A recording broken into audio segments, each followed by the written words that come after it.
Hello, and welcome to Legends of. Today we will be taking a look at a legend of Ohio, the ghostly worker of Hope Furnace. Hope Furnace is an old iron furnace located just a few miles down the road from the infamous haunted Moonville Tunnel.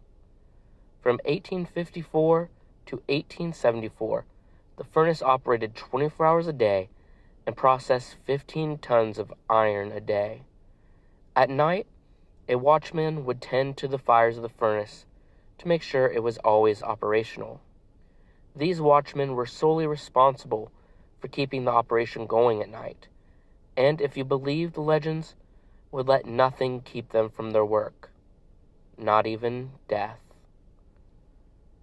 The legend goes that on one faithful night, as a strong storm battered the area, the night watchman tended to his rounds, determined not to let the storm stop him. As he made his way on his rounds, he reportedly reached the top of the furnace, just as lightning struck nearby. The sudden lightning strike scared the watchman, and he slipped, falling into the molten furnace below. Now, according to the legend, the watchman who never finished his rounds can be seen walking near the furnace on stormy nights, with the ghostly glow of his lantern guiding his way to the top of the furnace once more.